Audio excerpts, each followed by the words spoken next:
The sound of twisted metal cooling in the Kentucky night, flames dancing against ancient oak trees, and five desperate words that would shatter two worlds forever. In the heartland of America, where family farms stretch toward horizons that promise both hope and heartbreak.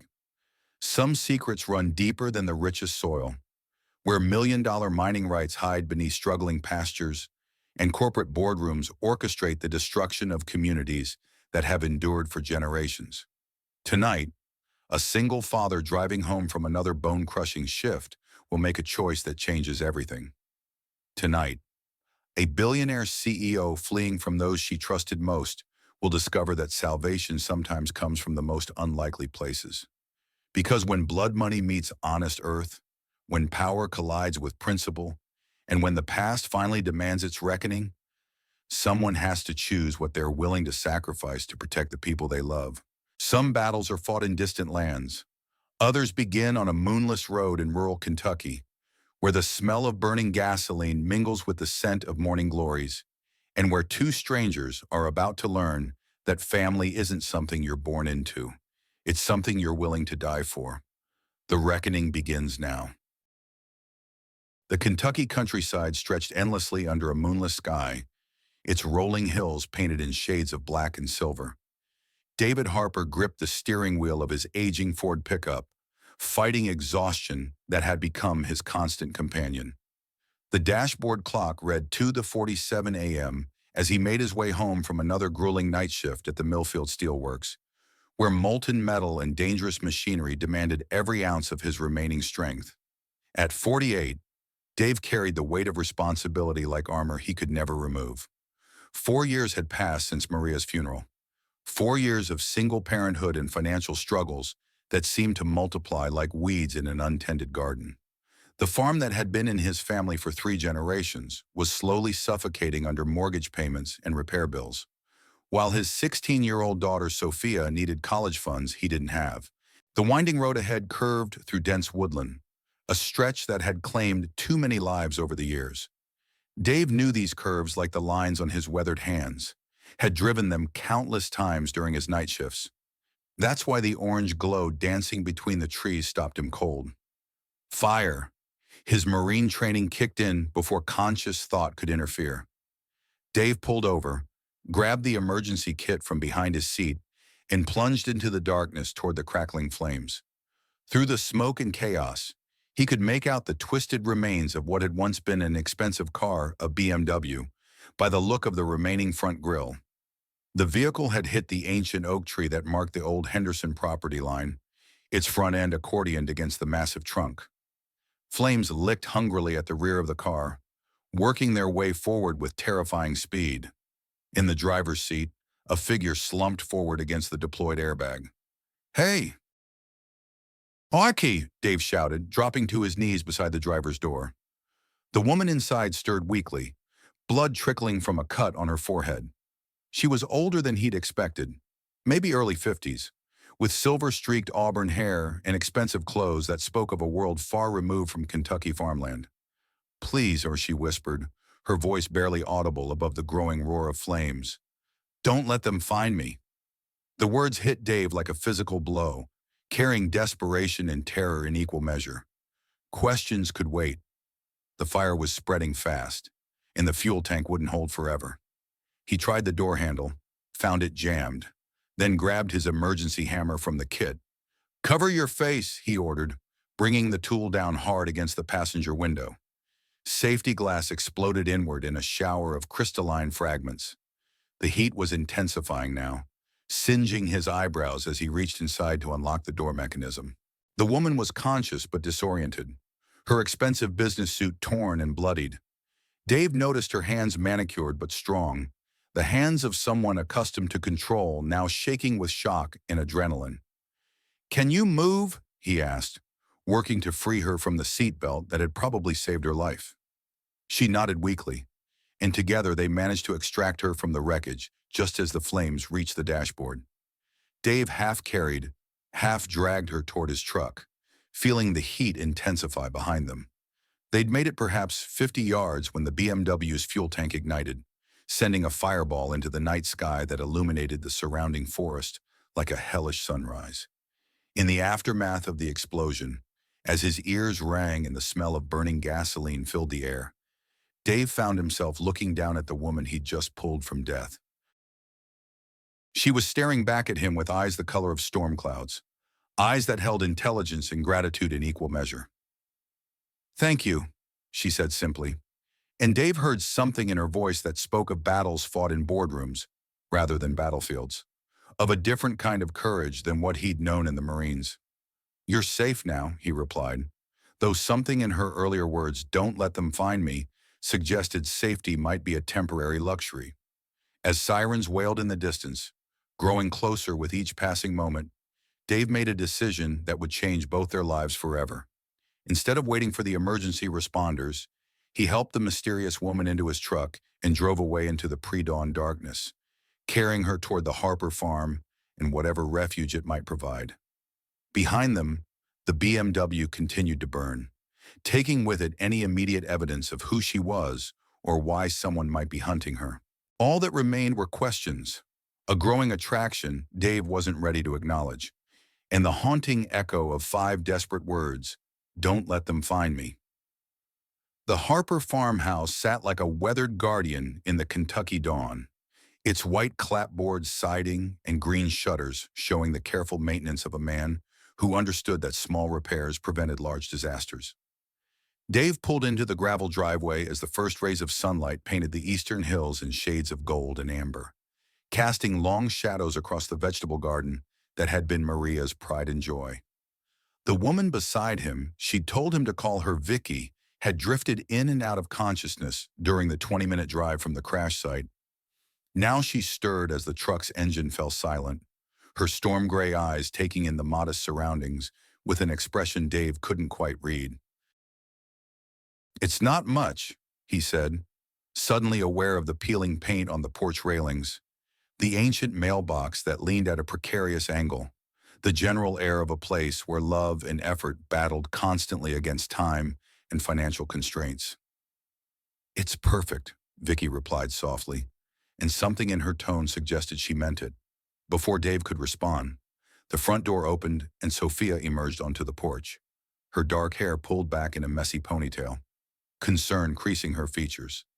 At 16, she had inherited her mother's quick intelligence and her father's stubborn determination, along with a protective instinct that had developed far too early. "Dad," she called, hurrying down the steps. "I heard the explosion from here." "What happened?" "Car accident on Old Mill Road," Dave explained, moving around the truck to help Vicky out.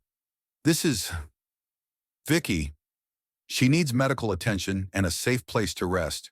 Sophia's eyes widened as she took in Vicky's expensive but torn clothing, the blood on her forehead, the general aura of someone accustomed to a very different lifestyle. But if Dave had learned anything in the years since Maria's death, it was that his daughter had inherited more than just her mother's looks. She had Maria's capacity for immediate compassion. "Of course," Sophia said without hesitation. "Come on, let's get you inside. I'll call Dr. Patterson. He still makes house calls, and he's discreet." As they helped Vicky up the porch steps and into the farmhouse, Dave marveled once again at his daughter's maturity. The living room they entered bore the comfortable shabbiness of a home where function mattered more than form-mismatched furniture that was chosen for comfort rather than style. Family photos on every available surface, and the lingering scent of Maria's lavender sachets that Sophia still placed in the linen closet. Vicky settled carefully onto the old sofa, accepting the ice pack Sophia brought with grateful hands. In the morning light streaming through the windows, Dave could see her more clearly, definitely in her early 50s, with the kind of bone structure that spoke of good breeding and better nutrition. Her clothes, though damaged, were clearly expensive, and there was something about the way she carried herself that suggested authority, command. "You don't have to call a doctor," Vicky said, though her pallor suggested otherwise. "I just need to rest for a few hours. Then I'll be out of your way." "Absolutely not," Sophia replied with the firmness that always reminded Dave of Maria. "You might have a concussion, and that cut needs proper attention. Besides, she added with a slight smile. My mom was a nurse before she taught me to recognize the signs. Dave saw Vicky's expression soften at the mention of Maria, saw her take in the family photos and the general atmosphere of a home that had known both love and loss. Whatever her story was, whatever had brought her to that burning car on a Kentucky back road, she seemed to recognize something genuine in their modest farmhouse. Dr. Patterson arrived within an hour, his ancient Ford Ranger kicking up dust as it pulled into the driveway. Jim Patterson had been delivering babies and treating injuries in Millfield County for over 30 years, and his presence brought with it the comfortable authority of a man who had seen everything and judged nothing. No concussion, he announced after a thorough examination. But you're going to be sore for a few days.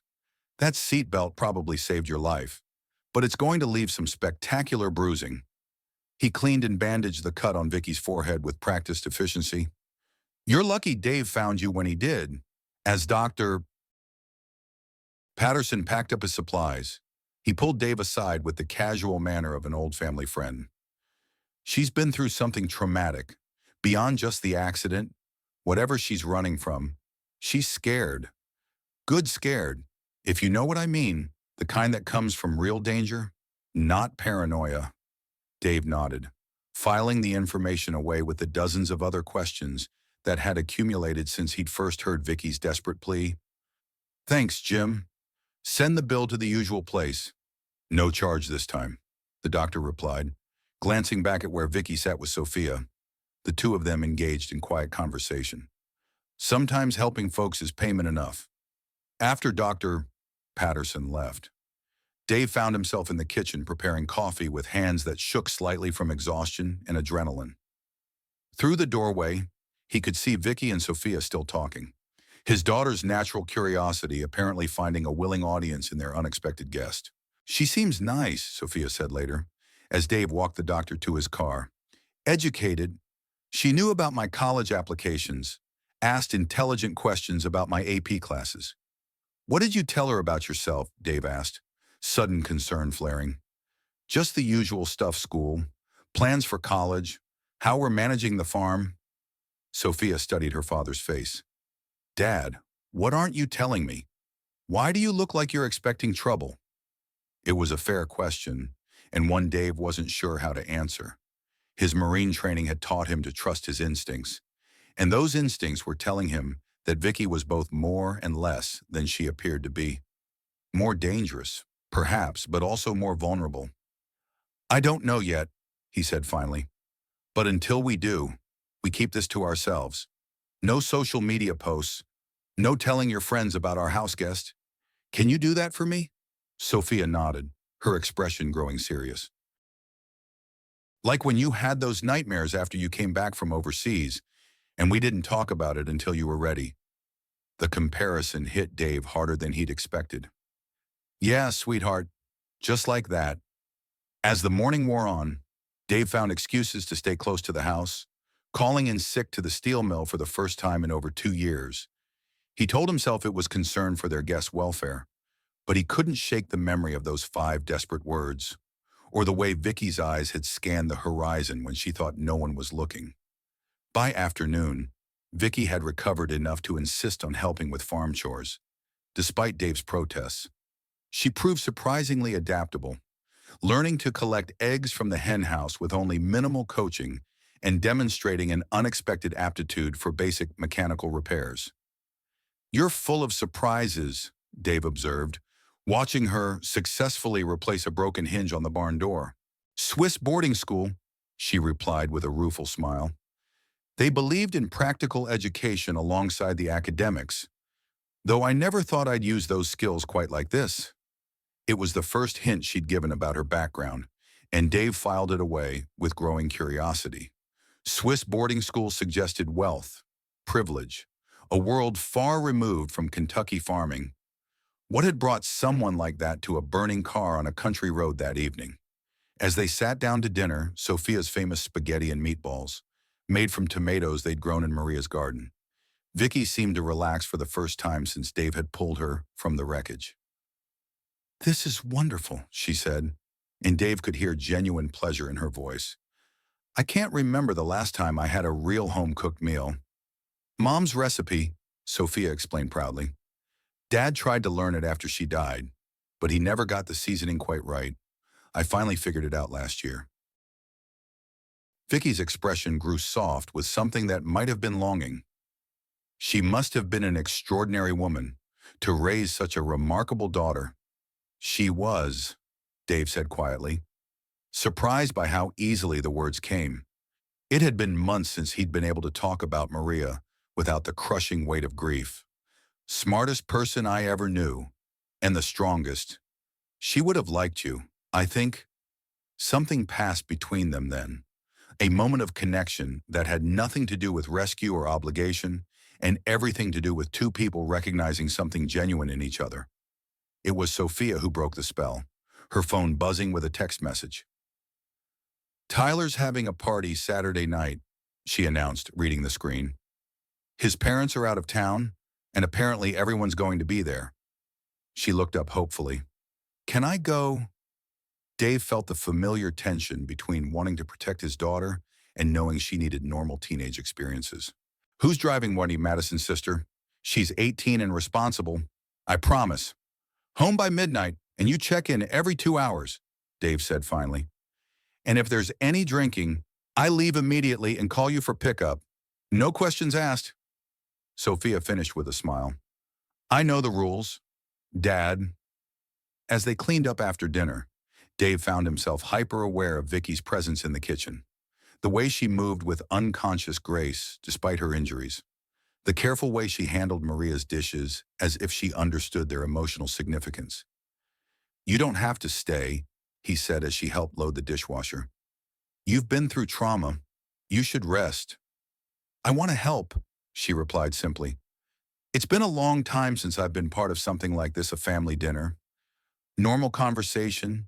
It's healing. The word hung in the air between them, loaded with implications Dave wasn't ready to explore. Instead, he focused on the mundane task of putting away leftovers, trying to ignore the way Vicky's presence seemed to fill the kitchen with a warmth that had been missing since Maria's death.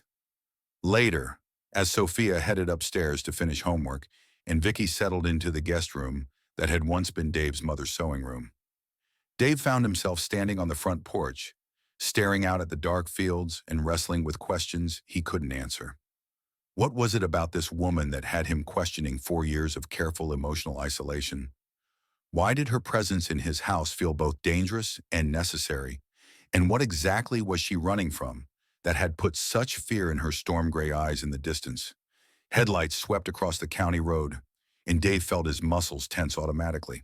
Probably just the Peterson boy heading home from his girlfriend's house. But the Marine in him noted the slow speed, the way the vehicle seemed to pause at the end of his driveway before moving on. Don't let them find me. The words echoed in his memory as Dave checked the locks on the front door and made sure the security system, a recent addition after a string of rural break-ins, was armed. Whatever Vicky was running from, he had a growing suspicion that it wasn't finished with her yet. But as he climbed the stairs to his own room, Dave found himself thinking not about danger or consequences, but about the way Vicky had smiled when Sophia told stories about school, the careful reverence with which she'd handled Maria's recipes, the glimpse of vulnerability beneath her composed exterior. For the first time in 4 years, David Harper went to sleep thinking about someone other than his late wife, and the realization both thrilled and terrified him in equal measure. The explosion that shattered the pre-dawn quiet of Millfield County made every dog within 5 miles start howling and sent Sophia bolt upright in her bed. Dave was already moving before his conscious mind fully processed the sound. Marine reflexes honed by years of combat taking over as he grabbed jeans and a shirt from the floor. Dad! Sophia's voice carried down the hallway, tight with fear. Stay in your room, he called back, his tone carrying the authority that brooked no argument.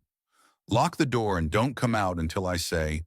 He found Vicky in the guest room, standing by the window in borrowed pajamas that belonged to Sophia, her face pale but alert as she peered through the curtains toward the orange glow on the horizon. The old Miller place, she said without turning around. About 3 miles northeast of here. Dave joined her at the window, noting how precisely she'd identified the location despite being new to the area. The glow was too big for a house fire, too sustained for anything accidental. How do you know I study maps? She interrupted, still staring toward the distant flames. Old habit. That explosion wasn't random. Dave, they're sending a message. The certainty in her voice made Dave's blood run cold. They who? What kind of message? Vicky turned away from the window, and in the dim light, Dave could see fear warring with resignation in her expression. The kind that says they know exactly where I am. Before Dave could respond, his phone rang. Bill Johnson from the neighboring farm, his voice tight with concern. Dave, you seeing this fire department's already on the way, but it looks like the whole Miller property is going up. Anyone hurt? Dave asked, though he suspected he knew the answer. Place has been empty for months, ever since old man Miller moved to the nursing home. But Dave, Bill's voice dropped. This wasn't no accident. Someone torched it deliberate-like. After hanging up, Dave found Vicky sitting on the edge of the guest bed, her hands clasped tightly in her lap. The composed woman who had helped with farm chores and charmed his daughter at dinner was gone, replaced by someone who looked like she was expecting the world to end. You need to tell me what's really going on, Dave said, settling into the room's single chair. No more half-truths or evasion. Someone just burned down a neighbor's property, and you seem to think it's connected to you. So talk. Vicky was quiet for so long that Dave began to wonder if she would answer at all. When she finally spoke, her voice was barely above a whisper. My name isn't Vicky Morrison, and I'm not a financial advisor running from an abusive ex-husband. She looked up, meeting his eyes with an expression that was equal parts defiance and apology. My name is Victoria Sterling, and I'm the CEO of Sterling Financial Empire. The name hit Dave like a physical blow, even in rural Kentucky. Even for someone who avoided business news religiously, Sterling Financial was impossible to ignore. Real estate development, agricultural investments, mining operations, they had fingers in every major industry, assets worth billions, political influence that reached the highest levels of government. The Victoria Sterling, he said slowly. The one who's been missing for how long has it been now? A week, 10 days, Victoria corrected. 10 days since I discovered that my son and my CFO have been using my company to launder money for the past 5 years. 10 days since they tried to kill me to keep me quiet. Dave felt the ground shifting beneath him, his quiet farming life suddenly intersecting with a world of corporate intrigue and deadly consequences. Your son, adopted son, Victoria clarified, pain flickering across her features. Marcus. I found him in a foster home when he was 8 years old, brilliant and angry and desperate for someone to believe in him. I gave him everything: education, opportunities, love, and he repaid me by planning my murder. The bitterness in her voice was like acid, eating away at the careful composure she'd maintained since arriving at his farm. Dave found himself wanting to comfort her, to smooth away the lines of pain and betrayal that had etched themselves around her eyes. What kind of money laundering? He asked instead, falling back on the practical questions that had always been his way of processing overwhelming situations. Drug cartels, primarily. Sterling Financial has been purchasing agricultural properties across the Midwest, paying inflated prices with cartel money, then selling them at a loss to legitimate buyers. The difference gets recorded as consulting fees or development costs, and dirty money becomes clean real estate profits. Dave's mind raced through the implications. The Patterson farm that sold last month for twice what it was worth, the Henderson place that Sterling bought through a shell company. Probably, yes, Victoria's voice was hollow. I've been so focused on expansion and profit margins that I never looked closely at our acquisition patterns. It wasn't until I found the encrypted files on Marcus's computer that I realized what they'd been doing right under my nose. And when you confronted them, Victoria's laugh was bitter as winter wind. I didn't. I was smarter than that, or thought I was. I copied everything I could find and went to the FBI with evidence of what looked like a massive financial conspiracy. But Marcus had people watching me, monitoring my communications. They knew I'd discovered their operation hours before I could turn over the evidence. Dave thought about the burning BMW, the terror in Victoria's voice when she begged him not to let them find her. The car accident wasn't an accident. Remote override of the electronic systems, Victoria confirmed. Very sophisticated, very clean. It would have looked like I fell asleep at the wheel or suffered a medical emergency. The fire would have destroyed any evidence of tampering. But you survived because you risked your life to save a complete stranger. Victoria met his eyes, and Dave saw something there that made his chest tighten. Why did you do that? Dave, why didn't you just call 911 and wait for the professionals? It was a fair question, and one Dave had been asking himself for the past day and a half. The honest answer was complicated, involving instincts he couldn't fully explain and a growing attraction he wasn't ready to acknowledge. Marine training, he said instead. When someone's in trouble, you act first and ask questions later. Victoria nodded slowly, accepting the partial truth for what it was. The explosion tonight, that's them telling me they know where I am. The Miller place was probably chosen because it's close enough to be visible from here, but far enough away that local authorities will write it off as unrelated vandalism. So what's the plan? Dave asked. Do we call the FBI local police? I can't trust anyone in law enforcement right now, Victoria said, exhaustion creeping into her voice. Marcus has contacts everywhere, people who've been bought or compromised.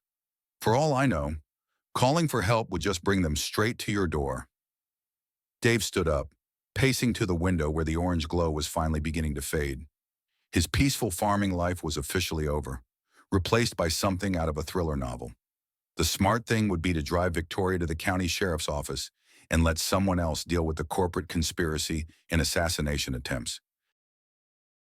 But as he turned back to look at her sitting alone on the guest bed, wrapped in his daughter's pajamas, carrying the weight of betrayal and fear on shoulders that suddenly seemed far too delicate, Dave found himself thinking about Maria, who had never hesitated to help anyone in need. Maria, who had taught him that sometimes the right thing to do was also the dangerous thing. Maria, who would have already made up her mind to see this through. Consequences be damned. Then we handle it ourselves, he heard himself saying. At least until we can figure out who to trust. Victoria's eyes widened with surprise and something that might have been hope. Dave, you don't understand what you're volunteering for. These people have unlimited resources and no conscience. They've already killed to protect their operation, and they won't hesitate to kill again. Let them try. The words came out with more confidence than Dave actually felt, but he meant them. This is my land, my community. I know every road, every neighbor, every hiding place within 50 miles, and if your people want to find you, they'll have to go through me first. Victoria stared at him for a long moment, and Dave could see her processing this unexpected alliance, weighing the costs and benefits with the calculating mind that had built a financial empire. Thank you, she said finally, and her voice carried depths of meaning that went far beyond simple gratitude. Don't thank me yet, Dave replied, his mind already shifting into tactical mode. Thank me when this is over and we're all still alive. Outside, the last of the flames were dying away, leaving only smoke and darkness where the Miller place had stood for over a century. But inside the Harper farmhouse, an unlikely partnership was being forged between a battle-hardened Marine turned farmer and a billionaire CEO turned fugitive. Neither of them could have predicted how completely that partnership would change both their lives. The revelation that their house guest was one of the most powerful women in America should have changed everything about the Harper family dynamic. Instead, Dave found himself watching Victoria wash breakfast dishes alongside Sophia the next morning. The two of them laughing over some shared joke about proper pancake flipping technique and thinking that wealth and power seemed remarkably irrelevant when someone was elbow deep in soapy water. So you really own all those hotels in Chicago? Sophia was asking, her teenage curiosity finally overcoming her natural politeness. Technically, Sterling Financial owns them through various subsidiary companies, Victoria replied, scrubbing at a particularly stubborn bit of burnt pancake. But yes, I suppose you could say they're mine. And you have your own private jet, too. Actually, though I suspect they're both being monitored by people looking for me right now. Sophia absorbed this with the easy adaptability of youth. That must be nice, though, being able to go anywhere you want, buy anything you need. Victoria paused in her dishwashing, something flickering across her face that looked almost like sadness. Money doesn't buy the things that really matter, sweetheart. It can't buy you a family like this one. Dave felt his chest tighten at the wistful tone in her voice. He'd been watching Victoria carefully since her revelation the night before, looking for signs of the calculating corporate executive he'd expected to find. Instead, he kept seeing moments of genuine vulnerability, flashes of loneliness that her wealth couldn't touch. Dad, Sophia said, turning toward him with the slightly manic enthusiasm that usually meant she'd had what she considered a brilliant idea. We should help her get the evidence to the FBI. Like a mission. Absolutely not, Dave replied firmly. This isn't a game. Sophia, people have already died. But we could... No. Dave's tone carried the authority that had once commanded Marines in combat zones. You're not getting involved in this any more than you already are. Victoria dried her hands on a dish towel, watching the exchange with interest. Actually, Sophia might have a point. Not about getting directly involved, she added quickly, seeing Dave's expression darken, but about the local angle. She moved to the kitchen table, where Dave had spread out county maps the night before in an attempt to identify potential security vulnerabilities around the farm. Marcus and his people are thinking like corporate operatives. They'll monitor airports, major highways, government buildings. They won't expect me to use local resources.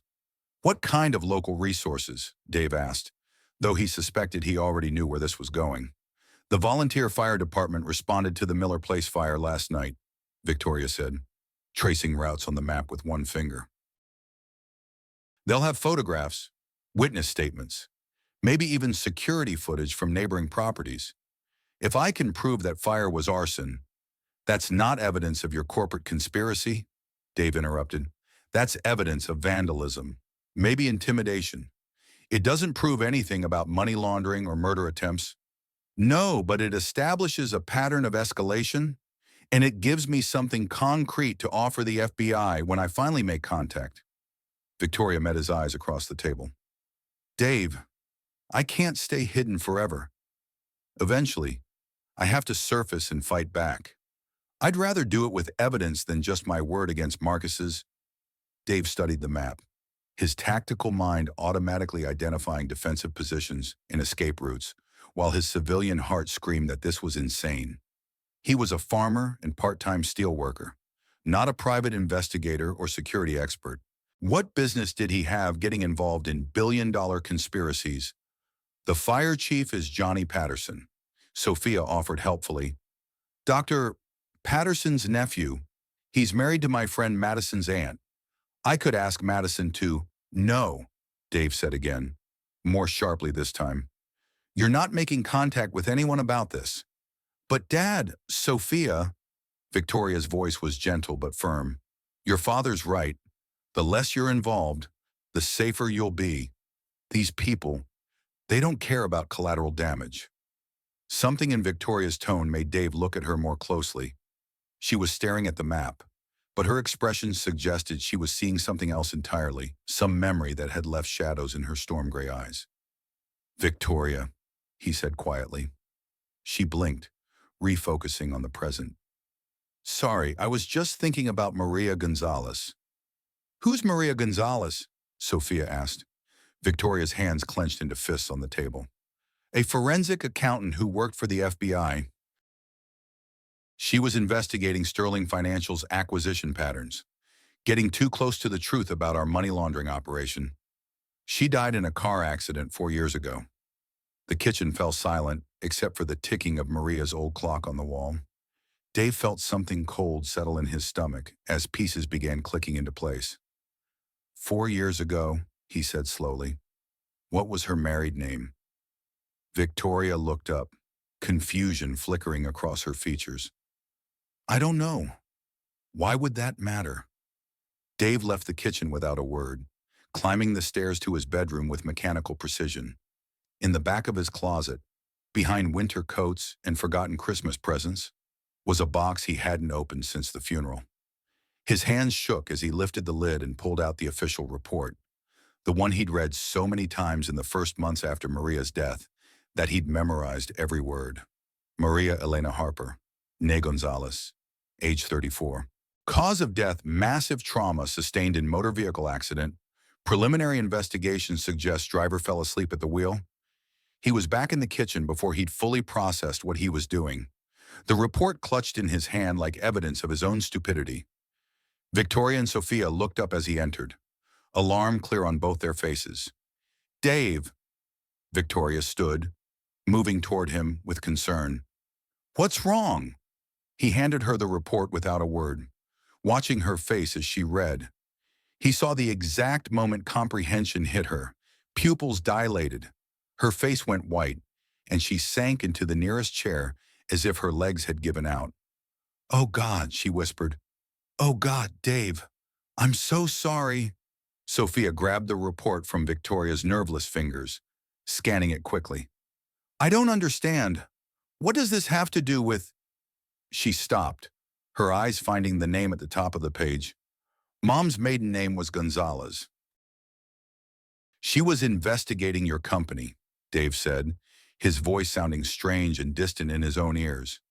She was getting close to the truth, and they killed her for it. Victoria was crying now, tears streaming down her face as she stared at the report. She had a family, a husband and daughter. I knew she had a family, but I never connected. You didn't know, Dave said, and he was surprised to find that he meant it. The pain was still there, a reopening of wounds that had never fully healed. But it was joined by something else, a terrible understanding of how completely Marcus and his conspirators had manipulated everyone involved. I should have known, Victoria said fiercely. She was killed because of my company, my negligence. If I'd been paying attention, if I'd caught what Marcus was doing sooner, then they would have killed you 4 years ago instead of last week, Dave interrupted, and Maria would still be dead. Sophia was staring at both of them with an expression Dave had never seen before. Part grief, part anger, and part something that looked disturbingly like determination. They killed Mom, she said quietly. These people, this conspiracy, they killed Mom. Sophia. No, Dad, don't tell me to stay out of it now. She stood up, and Dave was struck by how much she looked like Maria in that moment, fierce and uncompromising, and absolutely certain of her convictions. They took her away from us. They made us think it was just an accident, just bad luck. But it wasn't. Victoria reached across the table, covering Sophia's hand with her own. Sweetheart, I know you're angry. I'm angry too. But your father's right about the danger. I'm not asking to go after them with guns, Sophia interrupted. I'm asking to help make sure they pay for what they did. To Mom, to you, to all the other people they've hurt. Dave looked at his daughter, really looked at her, and saw that she was no longer the child he'd been trying to protect. Somewhere in the past 4 years, while he'd been focused on keeping the farm running and the bills paid, Sophia had grown into a young woman with her own moral compass and her own fierce sense of justice. What did you have in mind? He heard himself asking. Sophia's smile was pure Maria, determined and slightly reckless. Madison's aunt is married to the fire chief. Right. And the fire chief would have access to all the evidence from last night's fire. Maybe it's time I went to that party after all. Victoria looked between father and daughter, seeing something in their faces that made her own expression shift from despair to something that might have been hope. You're both insane, she said softly. Completely, utterly insane. Serenona runs in the family, Dave replied, thinking about Maria's files and her secret investigation. about the courage it must have taken to pursue the truth even when it meant putting herself in danger. "So we're really doing this?" Sophia asked. "We're going after the people who killed Mom." Dave looked at Victoria, seeing in her eyes the same mixture of fear and determination that he felt in his own chest.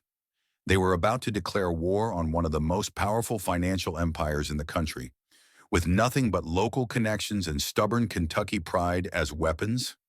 "Yeah," he said finally, "we're really doing this." The party at Tyler Morrison's house was exactly what Dave had expected: too many teenagers, too much noise, and the lingering scent of rebellion that came with parents being out of town.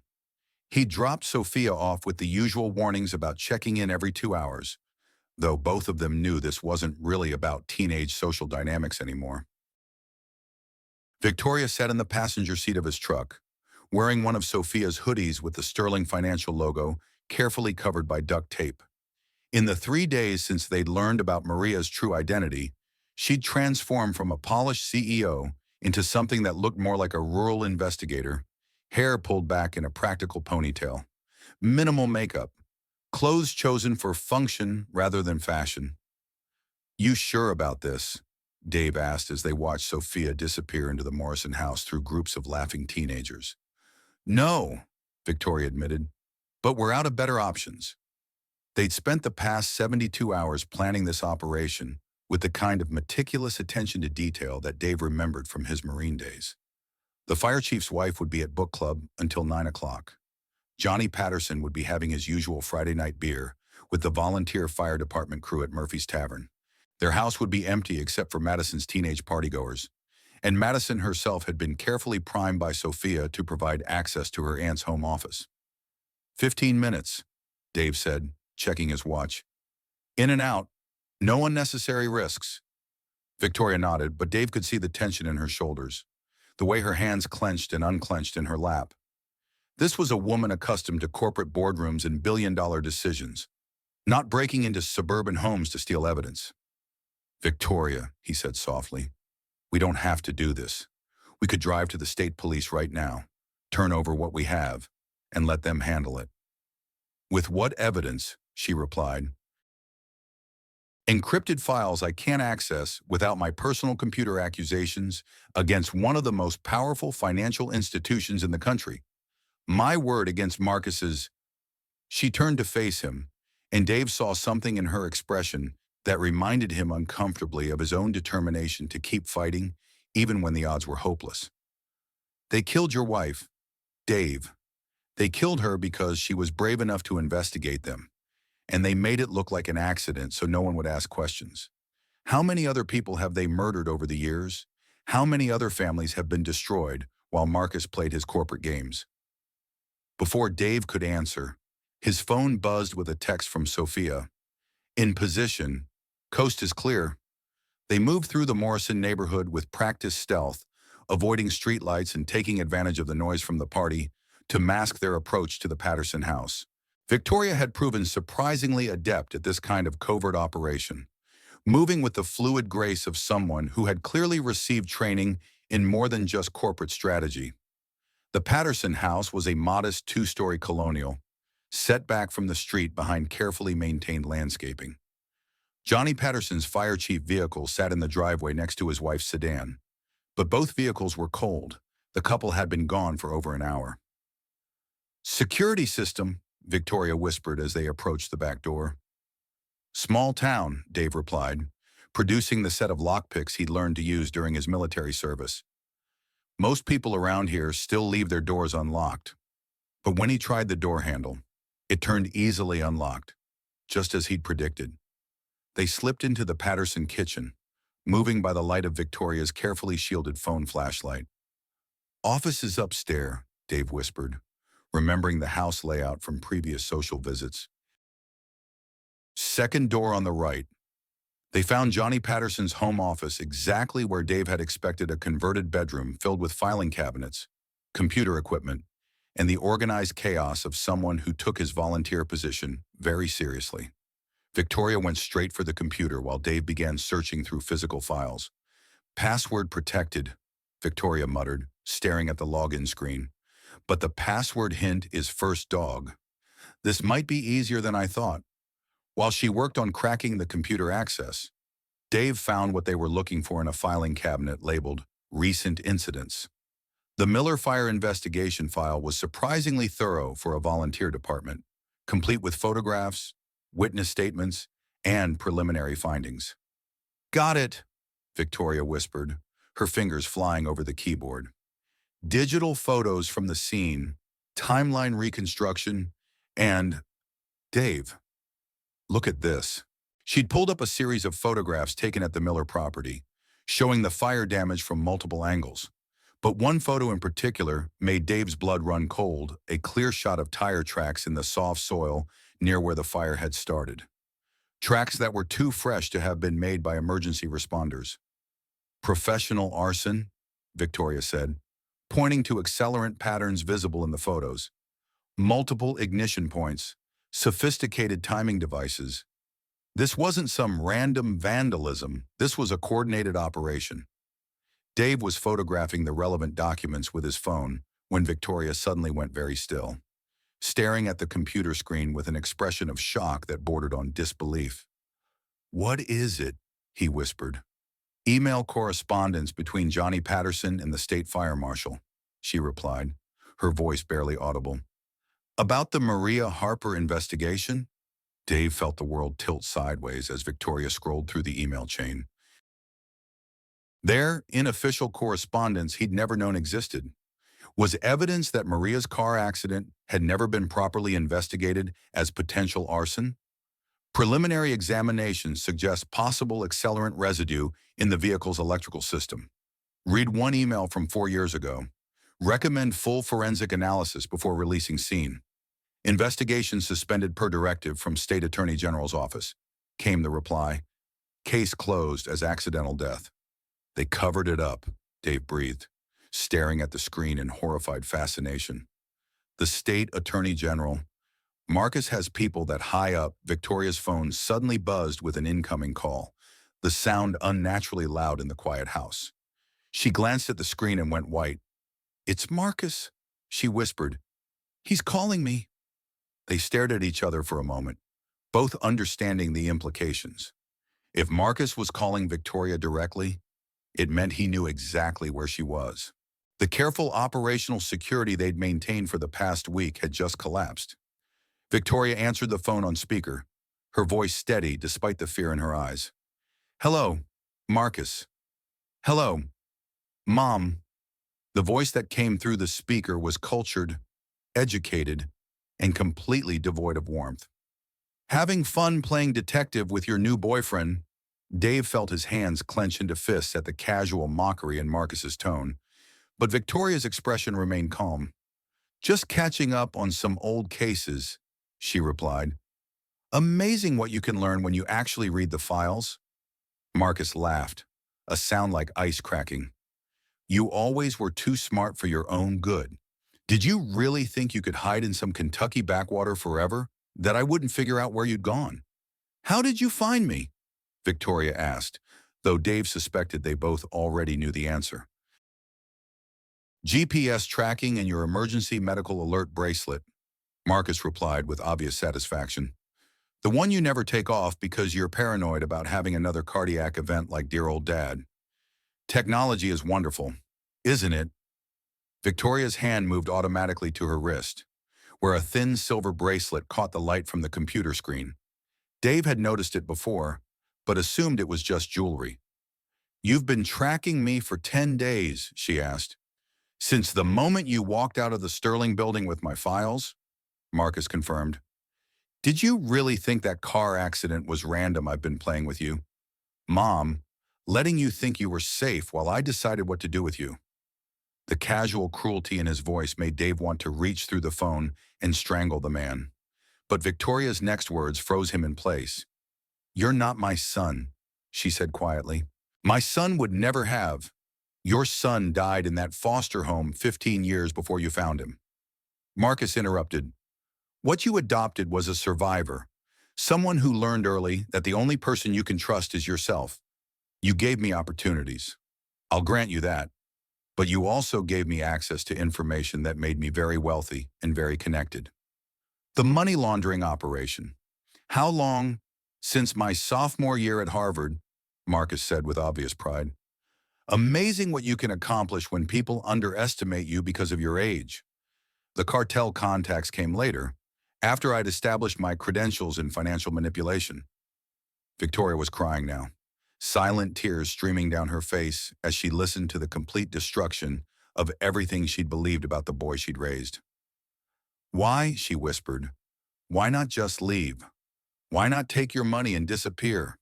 Because Sterling Financial is mine, Marcus replied, his voice turning hard. I built those operations. I created those profit streams. And I'm not going to let some sentimental old woman destroy what I've worked for just because she suddenly developed a conscience. Dave had heard enough. He leaned toward the phone, his voice carrying the authority he'd used to command Marines in combat. This is David Harper, he said. You killed my wife. The silence on the other end of the line stretched for several seconds. When Marcus finally spoke, his voice had lost its mocking tone. Ah, the grieving widower. I was wondering when you'd figure that out. Maria was investigating you.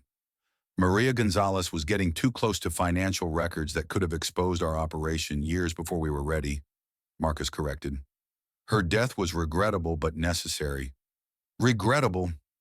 Dave felt rage building in his chest, the kind of cold fury that had made him effective in combat and dangerous afterward. You murdered a woman who was trying to protect her family. I eliminated a threat to my operation, Marcus said matter-of-factly. Just like I'm going to eliminate you and my dear adoptive mother if you don't stop playing detective and mind your own business. Try it, Dave said softly. Come to my farm and try it. Marcus laughed again. Oh, I'm not coming to your farm. Mr. Harper, you're coming to me. The phone screen lit up with an incoming photo message, Sophia, tied to a chair in what looked like a warehouse. Fear clear in her eyes, but defiance still visible in the set of her jaw. Victoria gasped, her hand flying to her mouth. Dave felt the world narrow to a single point of focus, the way it had during the worst moments of combat. Where is she? He asked, his voice deadly quiet. Safe, for now, Marcus replied. But that could change very quickly if you don't follow my instructions exactly. The warehouse that Marcus had specified sat on the outskirts of Louisville, a sprawling industrial complex that had once housed a major manufacturing operation before jobs moved overseas. Dave counted at least a dozen vehicles in the parking lot as he pulled up to the main entrance, Victoria silent beside him in the passenger seat. They'd driven the 2 hours from Millfield County in tense silence, both of them wrestling with the impossible choice Marcus had forced on them: surrender and almost certainly die, or refuse and watch Sophia pay the price for their defiance. This is a trap, Victoria said for the dozenth time as they sat in the truck, staring at the warehouse entrance. Of course it's a trap, Dave replied, checking the clip on his service pistol one final time. The question is whether we're walking into it or setting one of our own. They'd spent the drive developing what could charitably be called a plan, though Dave knew it relied heavily on luck and Marcus's overconfidence. Victoria carried a concealed digital recorder in a GPS tracker, while Dave had his Marine training in an intimate knowledge of urban combat tactics. Remember, Victoria said as they approached the warehouse door, Marcus thinks he's smarter than everyone else. That's always been his weakness. He can't resist explaining how clever he's been. The interior of the warehouse had been converted into something that looked like a combination office space and staging area. Expensive furniture sat alongside stacks of cardboard boxes, computer equipment, and what looked suspiciously like weapons cases. At least 20 people were visible, most of them carrying the kind of hardware that suggested this wasn't just a financial operation anymore. Marcus Sterling waited for them in the center of the space, standing beside a chair where Sophia sat with her hands zip-tied behind her back. At 33, he was exactly what central casting would have ordered for a corrupt corporate executive: expensive suit, perfect haircut, and the kind of smile that suggested he enjoyed other people's pain. Mom, he said warmly as Victoria and Dave approached under the watchful eyes of armed guards. So good of you to join us. And Mr. Harper, I have to say, you're not quite what I expected from Victoria's description of her farm boy rescuer. Dave studied the setup with tactical precision, noting exits, cover positions, and the disposition of hostile forces. He'd been in worse situations during his military service, but never with so much at stake. Let her go, he said simply. Your fight is with us, not with a 16-year-old girl. Marcus tilted his head, studying Dave with obvious amusement. 16 years old. Yes, that's what her birth certificate says, isn't it? Though birth certificates can be such unreliable documents, something in his tone made Victoria go very still. What are you talking about, Marcus? Tell me, Mom, Marcus continued, beginning to pace around Sophia's chair like a predator circling prey. When exactly did you give birth to your daughter? The question hung in the air like a physical presence. Dave felt confusion clouding his tactical assessment as he tried to process what Marcus was implying. I never gave birth to a daughter, Victoria said slowly. I never had biological children. No, Marcus agreed with obvious satisfaction. But you did arrange for the adoption of a certain infant, approximately 17 years ago, an infant whose birth mother was a young FBI analyst named Maria Gonzalez. The warehouse floor seemed to tilt beneath Dave's feet as the implications hit him like a physical blow. He looked at Sophia, really looked at her, seeing for the first time the subtle similarities he'd missed: the shape of her nose, the color of her eyes, the way she carried herself with unconscious authority. That's impossible, he breathed. DNA testing is remarkably reliable these days, Marcus said, producing a tablet and swiping through what appeared to be official laboratory results. Young Sophia Harper is indeed the biological daughter of Victoria Sterling and an unnamed father. Maria Gonzalez adopted her as an infant through Sterling Financial's private adoption services. Victoria had gone white, staring at Sophia with an expression of dawning recognition and horror. The private adoption program. I funded it through the Sterling Foundation, but I never looked at individual cases. You wanted a daughter, Marcus continued relentlessly. You told me so yourself. Remember how you regretted never having biological children? How you wondered what it would be like to have a little girl to spoil and protect? So when one of your employees offered to arrange a private adoption for a pregnant teenager who couldn't keep her baby. Stop, Victoria whispered. Please, Marcus, stop. But he was enjoying himself too much to stop now. The teenager was 17 years old, pregnant by her college boyfriend, and desperate to finish her education and join the FBI. The baby would go to a good family, a couple who couldn't have children of their own, who would love her and raise her with all the advantages money could provide. Dave found his voice, though it came out as barely more than a croak. You're saying Sophia is Victoria's daughter?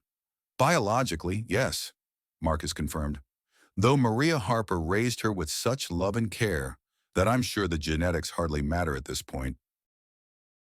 Sophia had been silent throughout this revelation, but now she spoke for the first time since they'd entered the warehouse. You're lying, she said, her voice steady despite the tears streaming down her face. Maria Harper was my mother. She raised me. She loved me. She taught me everything I know about being a good person. And Victoria Sterling provided the DNA that created you, Marcus replied with casual cruelty.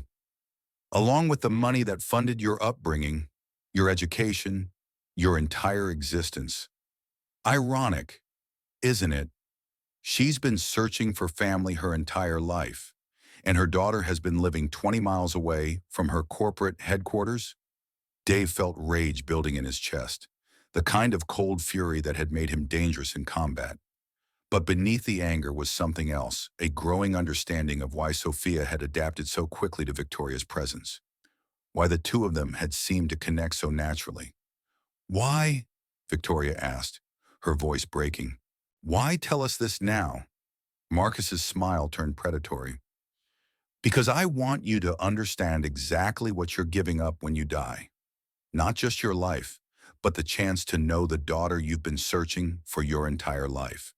The chance to be a real family instead of just playing house on a Kentucky farm. He gestured to one of his armed associates, who stepped forward with what looked like execution equipment. But don't worry, it won't hurt for long, and Sophia will get to watch. So she'll understand exactly what happens to people who try to interfere with my business operations. Victoria stepped forward, placing herself between the gunman and Dave with the fierce protectiveness of a mother defending her young. Marcus, please, take me. Kill me if you have to. But let them go. They're innocent in all this. Innocent, Marcus laughed. Mom, they've been investigating my operation for the past week. They broke into the fire chief's house and stole evidence. They've made themselves part of this whether they wanted to be or not. Dave was calculating angles and distances, looking for any opportunity to turn the situation to their advantage, when Sophia spoke again. He's right about one thing, she said quietly. Maria Harper was the best mother anyone could ask for. But she also taught me that sometimes you have to fight for what's right, even when you're scared. Something in her tone made everyone in the warehouse turn to look at her.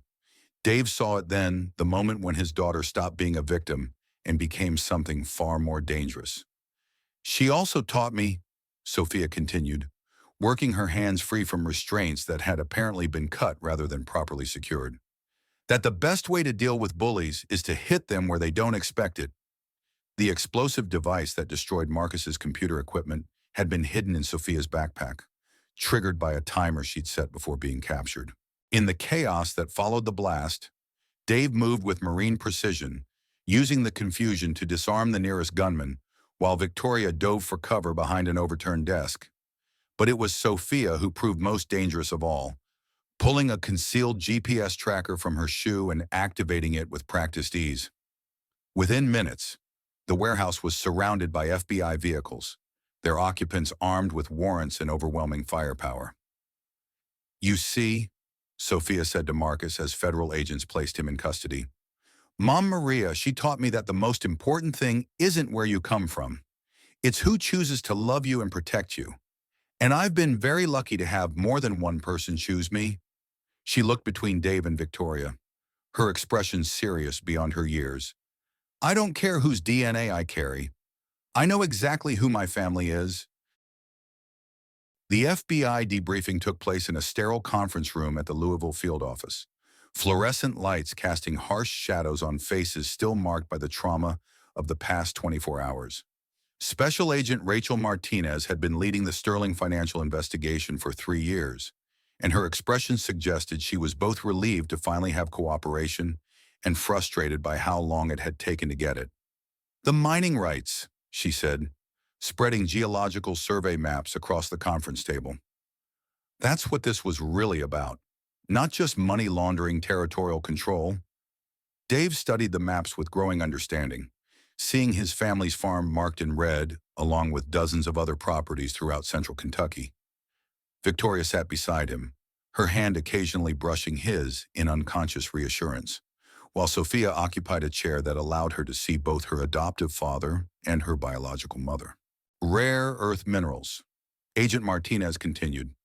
Lithium, cobalt, neodymium, essential elements for everything from electric car batteries to military electronics. The geological surveys show massive deposits throughout this region, potentially worth billions in extraction rights. So Sterling Financial wasn't just washing cartel money, Victoria said, pieces clicking into place in her mind. They were using that money to systematically acquire land above valuable mineral deposits. Exactly. And when legitimate landowners wouldn't sell, they applied pressure through financial manipulation, property damage, and ultimately violence. Martinez turned to Dave. Your wife wasn't just investigating money laundering, Mr. Harper. She was tracking a pattern of forced acquisitions that threatened to displace entire rural communities. Dave felt the familiar ache of Maria's loss, but it was tempered now by understanding. His wife hadn't died for abstract justice. She'd died protecting their community, their way of life, their future. The Harper farm sits on one of the largest lithium deposits in the state, Martinez continued, worth approximately $200 million in current market conditions. Sophia whistled softly. 200 million. No wonder they were willing to kill for it. But here's where it gets interesting, Martinez said, pulling out another set of documents.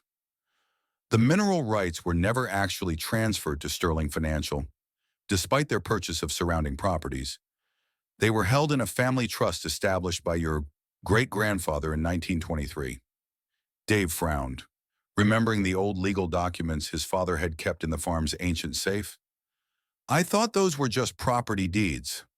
Some of them were, but others granted your family exclusive mining rights to a 12-square-mile area encompassing your farm and 6 neighboring properties.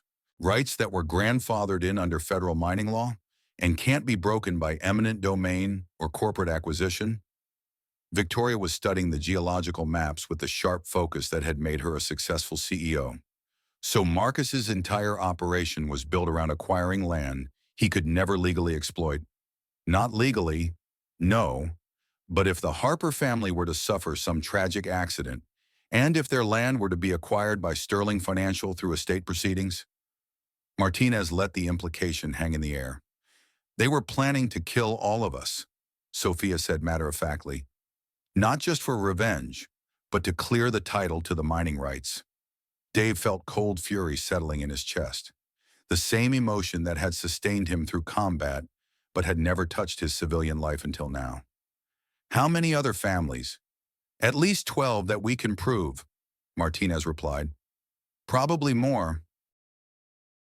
The Miller property fire was just the latest in a series of escalating incidents designed to force sales or create opportunities for accidental deaths. Victoria's phone buzzed with an incoming call, and she glanced at the screen with surprise. It's my lawyer. I should take this. She stepped out of the conference room, leaving Dave and Sophia alone with Agent Martinez for the first time. The FBI agent studied them both with professional interest. How are you processing all this? She asked. The relationship revelation. I mean, Sophia and Dave exchanged glances, having discussed this very question during the drive to Louisville. It was Sophia who answered. Biology doesn't make a family, she said simply. Love does. Choice does. Dad chose to raise me when Mom died. Victoria chose to help us even when it put her in danger. Those choices matter more than DNA. And you, Mr. Harper? Martinez asked. Dave looked at his daughter in every way that mattered, and felt the fierce protectiveness that had defined his life since Maria's death. Sophia's right, he said. Family is about who shows up for you when things get hard. Victoria showed up. She's family now. Whatever the genetics say. Martinez nodded approvingly. That's probably the healthiest attitude you could have. Though I should mention the mineral rights situation means you're all about to become very wealthy. The trust structure means that Victoria, as Sophia's biological mother, has legal standing to participate in any mining development. When Victoria returned to the conference room, her expression was unreadable. That was interesting, she said, settling back into her chair. It seems Marcus wasn't the only one with secrets. What do you mean? Dave asked. Victoria pulled out her phone, showing them an email from her legal team. I've been funding Sophia's college education for the past 2 years. Anonymously, through a scholarship program administered by the Sterling Foundation. Sophia's eyes widened. The Morrison Academic Excellence Scholarship. That's you. I funded it after reading about local students who showed exceptional promise but faced financial hardship. Your academic record, your community service, your essay about agricultural sustainability, it all reminded me of myself at that age. Dave felt pieces clicking into place with almost audible precision. You were already connected to our family before the accident. Coincidences are rare in my line of work, Victoria admitted. I think some part of me was drawn to this area, to Sophia specifically, without understanding why. When I found myself in that burning car on a road that happened to lead to your farm, fate, Sophia said softly. Mom Maria always said that some things were meant to happen, even when they seemed impossible. Agent Martinez cleared her throat, drawing their attention back to the official business at hand. There's one more thing you need to know, Marcus has been cooperating with our investigation in exchange for a reduced sentence. He's provided information about Sterling Financial's operations that goes far beyond what we suspected. She pulled out a thick folder, its contents marked with federal classification stamps. The company has been involved in everything from arms trafficking to human smuggling, using agricultural properties as cover for illegal operations across multiple states. The money laundering was just the beginning. Victoria's face went pale as she processed the scope of Marcus's crimes. How much of the company is involved? About 30% of your senior management, based on Marcus's testimony. The good news is that means 70% of your people are clean. You can rebuild. Rebuild, Victoria repeated the word as if testing its weight. Yes, I suppose that's what comes next. Dave reached across the table, covering her hand with his own. You don't have to rebuild alone. She looked at him, and he saw something in her expression that spoke of hope rather than despair, of new beginnings rather than endings. The mining rights, Sophia said suddenly. What happens to them now? Agent Martinez smiled. That's up to your family to decide. The trust structure means you can lease them to mining companies, develop them yourselves, or simply leave them undisturbed.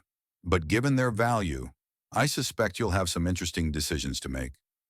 As they left the FBI building and stepped into the Kentucky sunshine, Dave found himself thinking about Maria in the investigation that had cost her life. She'd died protecting their community from exactly the kind of corporate exploitation they'd just helped expose. In a way, her sacrifice had finally achieved its purpose. So, Victoria said as they walked toward the parking garage, what do we do now?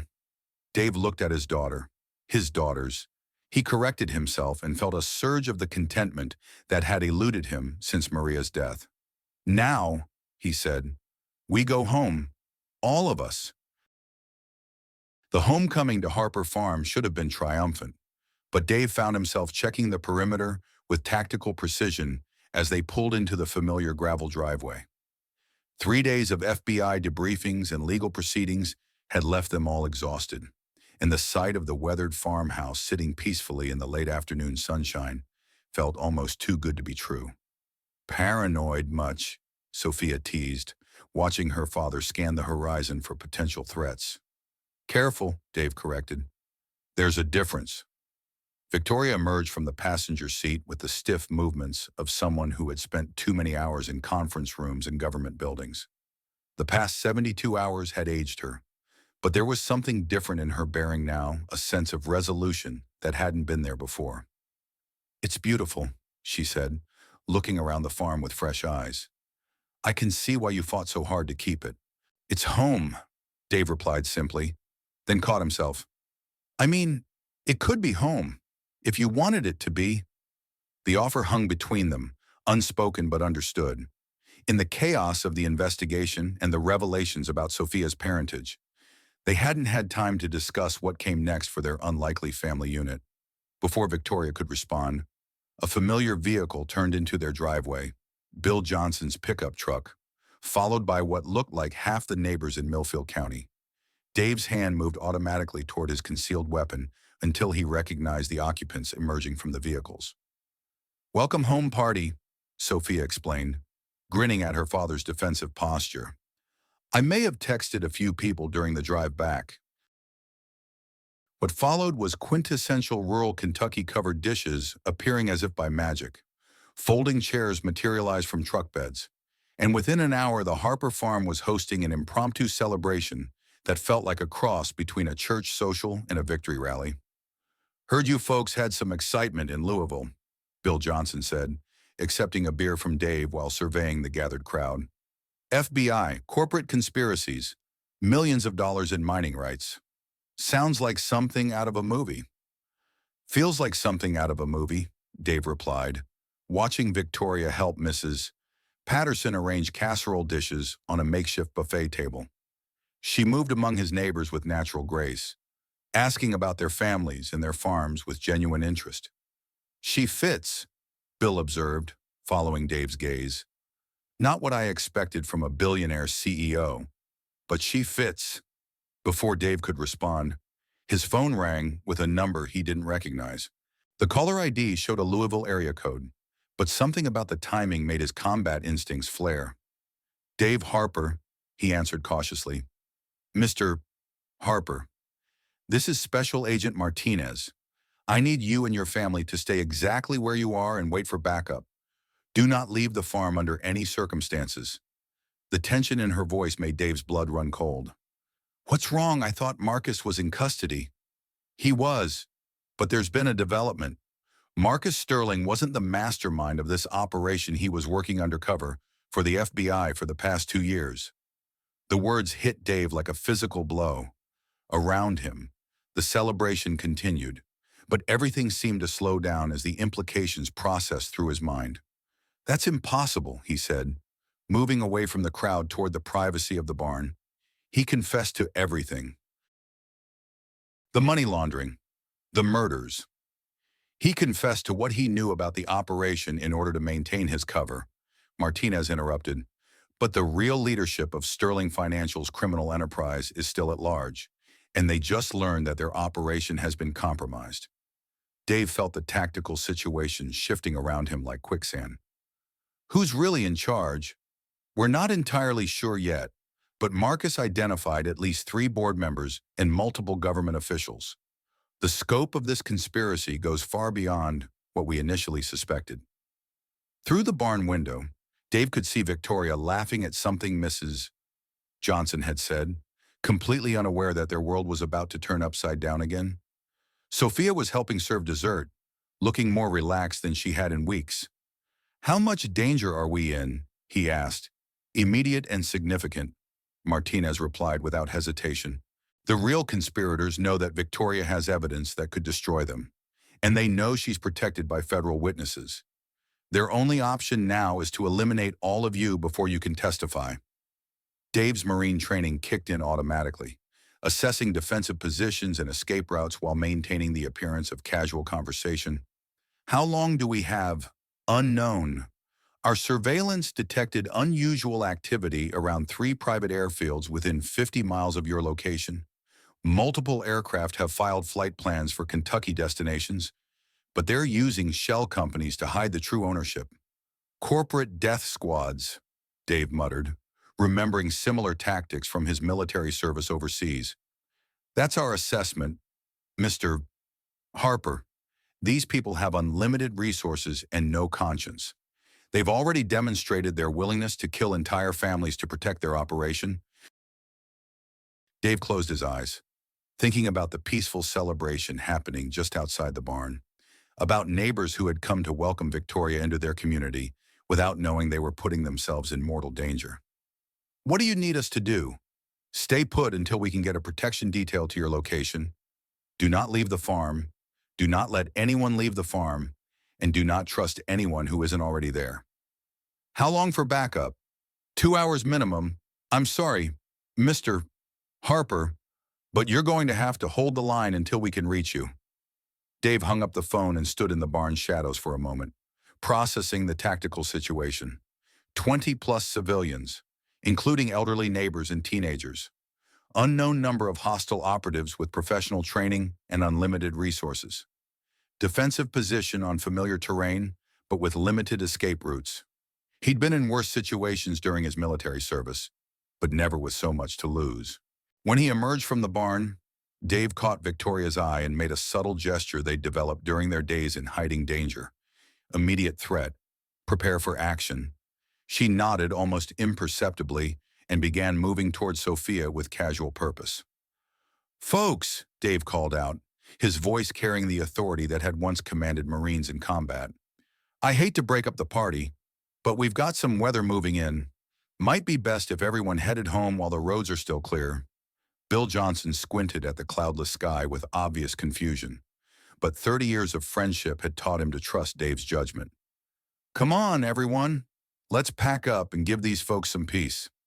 As the neighbors gathered their dishes and folding chairs with the efficient goodwill of people accustomed to rural hospitality, Dave moved through the crowd with practiced casualness, checking sight lines and identifying potential defensive positions. "What's really going on?" Sophia asked. appearing at his elbow with the intuitive awareness that had developed during their recent crisis. "The bad guys aren't finished with us yet," Dave replied quietly. "FBI backup is 2 hours out. We need to be ready for anything." Victoria joined them as the last of the neighbors drove away, leaving the Harper farm quiet except for the evening sounds of cicadas and distant cattle. "How bad?" "Bad enough," Dave said, leading them toward the house. "Marcus was working for the FBI all along. The real conspirators are still out there, and they're coming for us." As if summoned by his words, the sound of helicopters echoed across the valley, multiple aircraft, flying low and fast, approaching from the south. Dave grabbed Victoria and Sophia, pushing them toward the house. "Inside! Now! And stay away from the windows!" The war for Harper Farm was about to begin. The helicopters circled the farm like mechanical vultures, their searchlights cutting through the growing darkness as Dave counted at least 4 aircraft more firepower than any corporate cleanup operation should require. From his position behind the reinforced windows he'd installed after Maria's death, he could see black-clad figures rappelling into his fields with military precision. "They're not here to negotiate," he told Victoria and Sophia, who had taken cover in the farmhouse's interior hallway. "This is a termination operation." Victoria's face was pale but determined as she checked the encrypted phone Agent Martinez had given her. "No signal," Victoria said, staring at the encrypted phone's blank screen. "They're jamming communications." Dave moved to the gun safe hidden behind the bookshelf, his fingers working the combination with practiced efficiency. "Then we do this the old-fashioned way." He emerged with his military-issue M4 carbine and several loaded magazines, along with 2 civilian hunting rifles. "Dad," Sophia said, her voice steady despite the chaos outside, "I need to tell you something. Whatever it is can wait." "No, it can't." She pulled out her phone, showing a series of text messages that had been sent during the past hour. "I've been in contact with Marcus since yesterday." Dave felt the world tilt sideways as he processed this revelation. Outside, the tactical teams were establishing a perimeter around the farmhouse, their movements visible through the windows like deadly shadows. "You've been what?"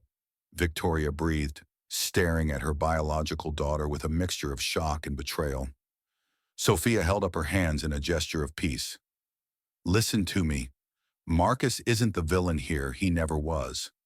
The FBI turned him 2 years ago when they discovered his mother was being manipulated by the real criminals." "His mother," Dave repeated, confused. "Not Victoria," Sophia clarified.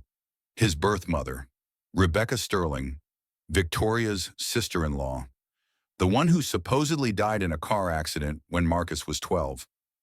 Victoria's face went white. "Rebecca's alive.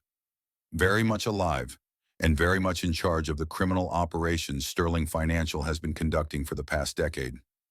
Sophia showed them a series of photographs on her phone's surveillance images of an elegant woman in her 50s directing what appeared to be corporate meetings. She faked her death to avoid prosecution for embezzlement, then used Marcus as her inside connection to rebuild Sterling Financial into a criminal empire. Dave's tactical mind was racing, trying to process this information while tracking the movement of armed figures outside his windows. "So Marcus has been working for the FBI to expose his own mother." "His adoptive aunt," Sophia corrected. "And yes, everything we thought we knew about the conspiracy was backwards. Victoria wasn't the target because she discovered the money laundering. She was the target because she was getting too close to discovering that Rebecca was alive." A loudspeaker crackled to life outside, echoing across the farmyard with mechanical authority. "Victoria Sterling, this is Rebecca Sterling. I know you're in there, and I know you've finally figured out the truth. Come outside, and we can discuss this like family." Victoria moved toward the window, but Dave caught her arm. "Don't even think about it." "She's my sister-in-law," Victoria protested. "Marcus's mother. Maybe we can reason with her." "She's the woman who's been trying to kill you for the past 2 weeks," Dave replied firmly. "Family or not, she wants you dead." Sophia was still scrolling through messages on her phone. "Marcus says the FBI tactical team is 15 minutes out, but Rebecca's people are planning to storm the house in 5 minutes unless Victoria surrenders. Then we hold for 15 minutes, Dave said, checking his weapon's action with automatic precision. Whatever it takes. The first shots came through the kitchen window, high-powered rifle rounds that punched through the farmhouse's wooden walls like paper. Dave pushed Victoria and Sophia toward the interior bathroom, the only room in the house with reinforced walls, while returning, suppressing fire through the broken window. "This is insane," Victoria shouted over the gunfire. "I'm a CEO, not a soldier." "Right now you're a target," Dave replied, reloading with practiced efficiency. "And targets that fight back live longer than targets that surrender." A new voice joined the loudspeaker broadcast Marcus, his tone urgent but controlled. "Aunt Rebecca, this has gone far enough. The FBI knows everything. Surrender now and maybe you can avoid the death penalty." "Marcus," Rebecca's voice carried a mixture of disappointment and maternal authority. "You were always too soft. Just like your adoptive mother. But don't worry, after I clean up this mess, I'll make sure you receive proper guidance about family loyalty." Dave used the distraction of their family drama to reposition, moving to a window that offered better fields of fire. Through the gathering darkness, he could see at least a dozen tactical operatives surrounding the house, their movements coordinated and professional. "Sophia," he called over his shoulder, "check the back door. Make sure our exit route is still clear." "Exit route?" Victoria asked. "Where exactly are we supposed to go?" "Maria's storm shelter," Dave replied, putting 2 rounds center mass into an operative who had gotten too aggressive in his approach. "Underground bunker she insisted on building after the tornado warnings got bad. Connects to the old root cellar through a tunnel system."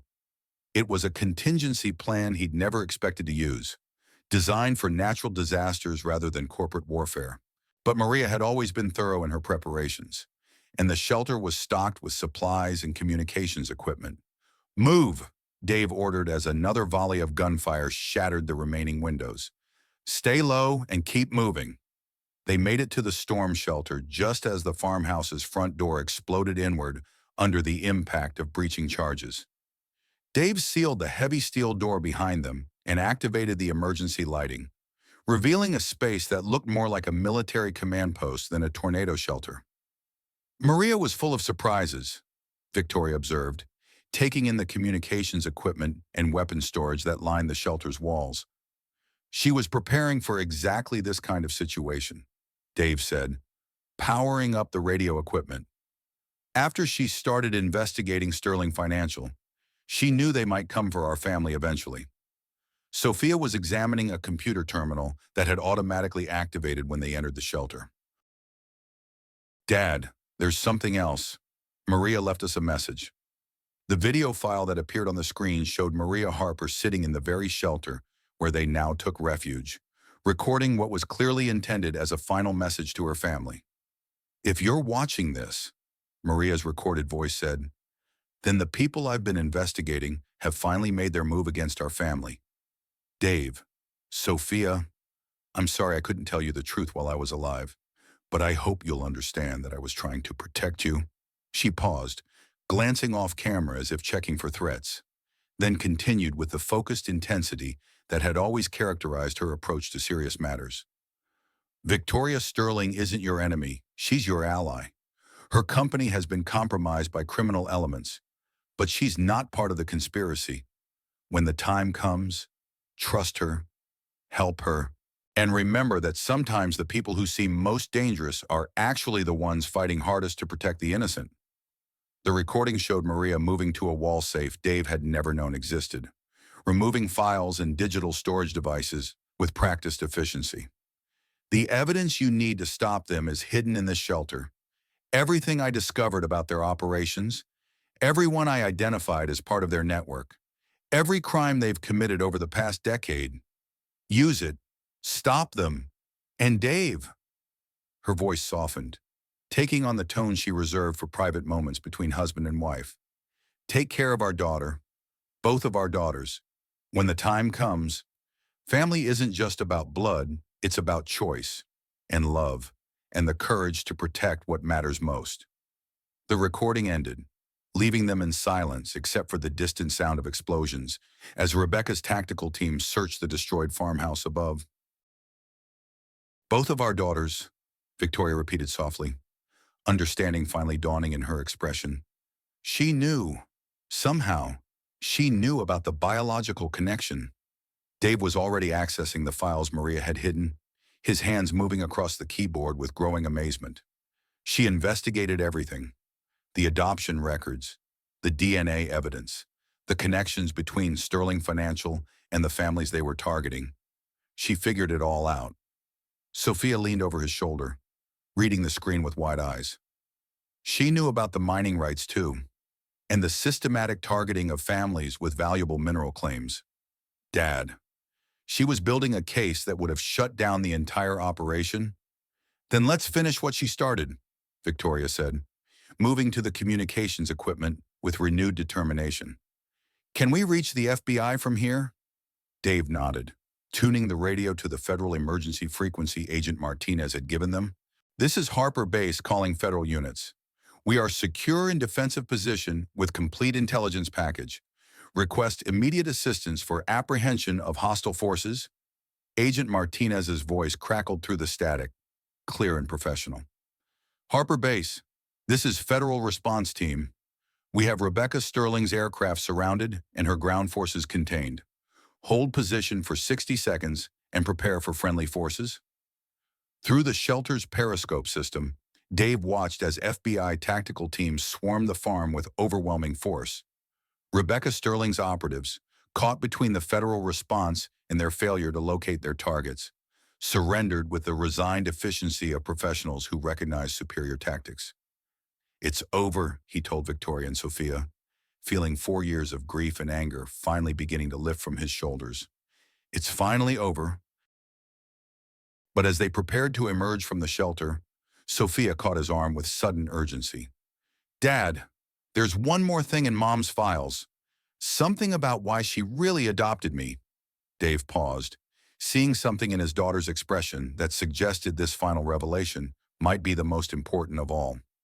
"She didn't adopt me because she couldn't have children," Sophia continued, her voice barely above a whisper.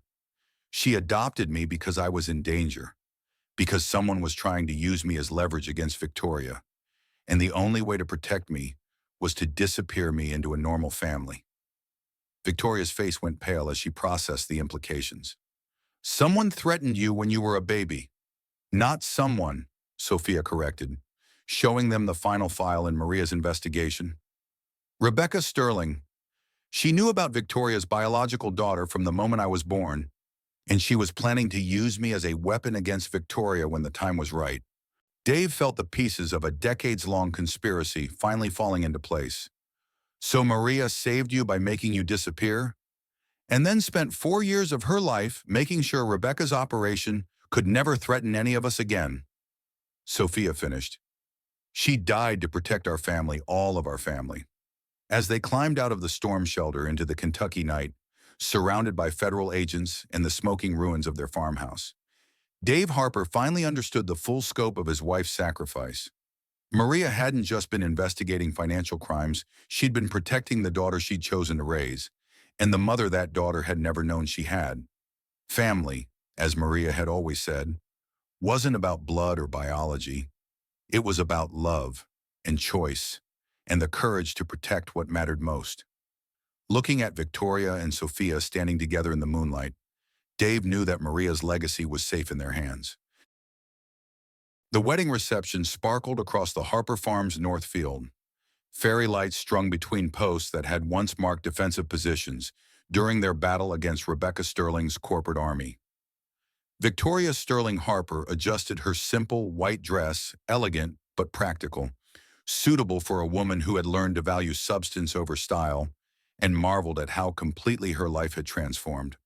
"Nervous?" Dave asked, appearing at her side with 2 glasses of champagne and the easy smile that had first captured her heart in the aftermath of trauma and danger.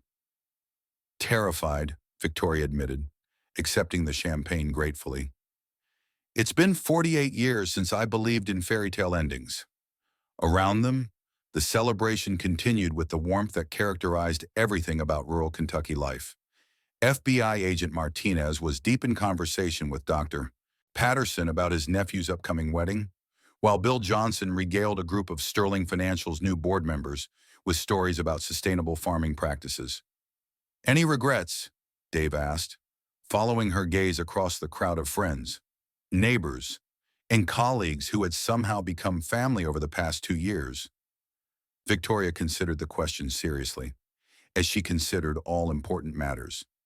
The past 24 months had brought challenges she'd never imagined rebuilding Sterling Financial as a legitimate enterprise, testifying in multiple federal trials, learning to navigate the complex dynamics of being both stepmother and biological mother to a remarkable young woman.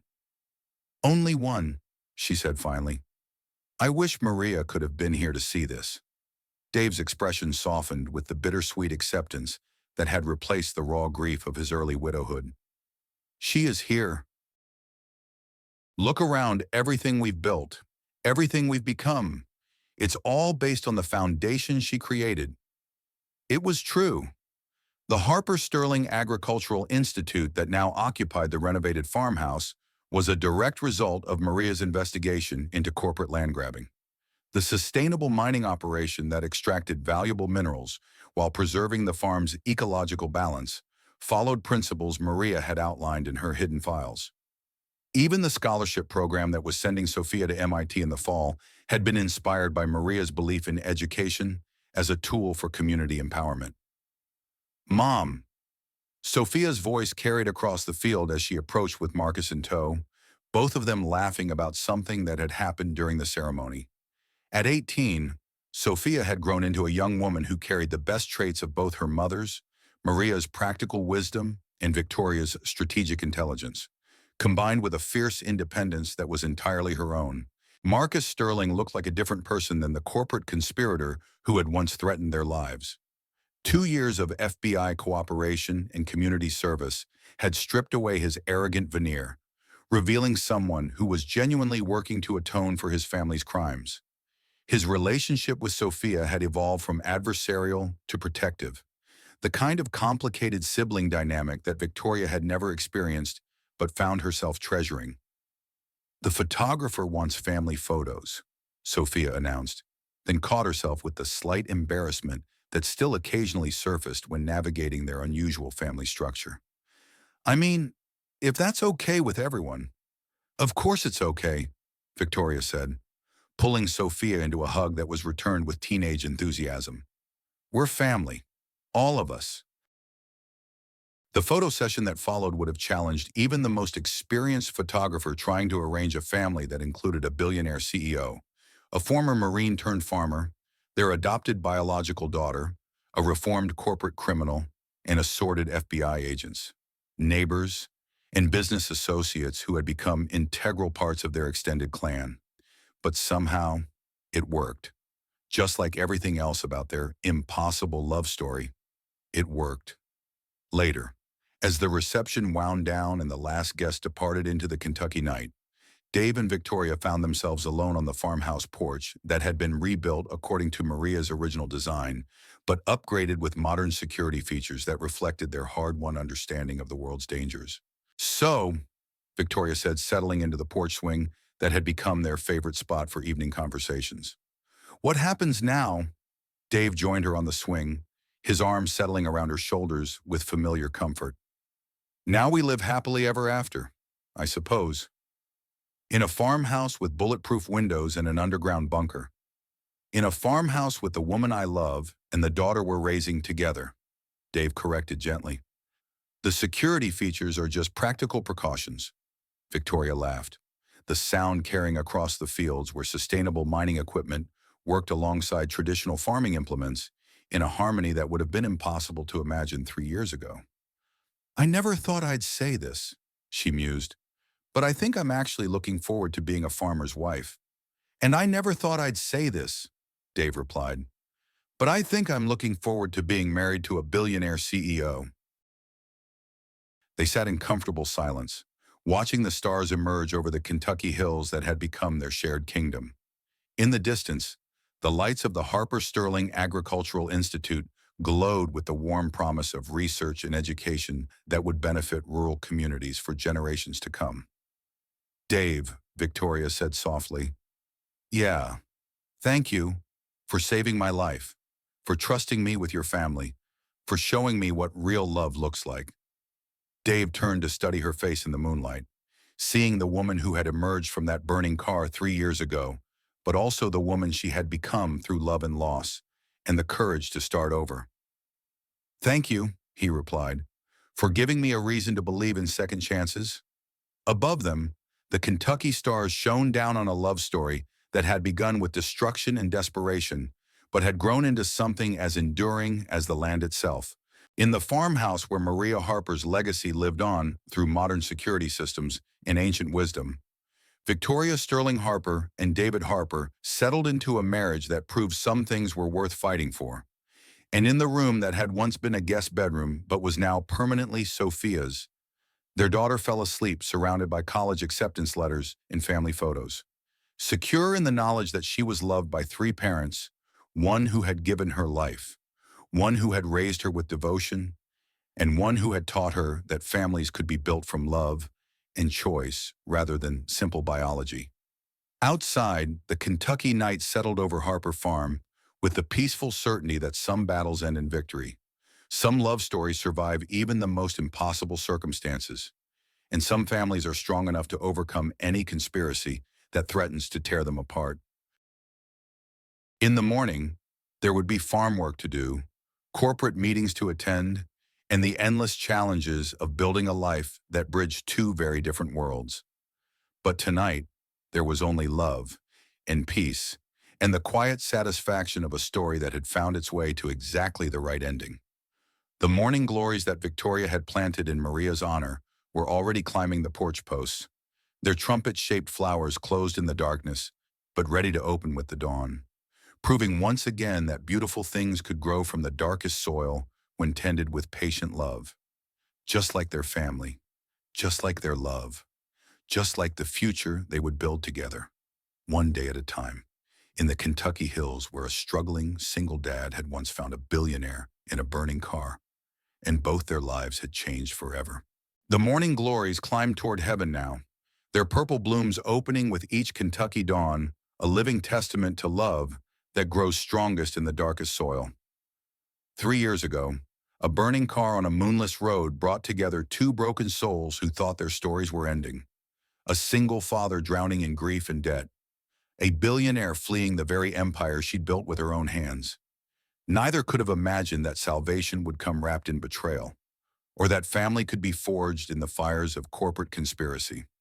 They lost so much along the way. Maria's investigation cost her everything, but it gave them the truth they needed to survive. Sophia discovered that biology was just the beginning of what makes a family.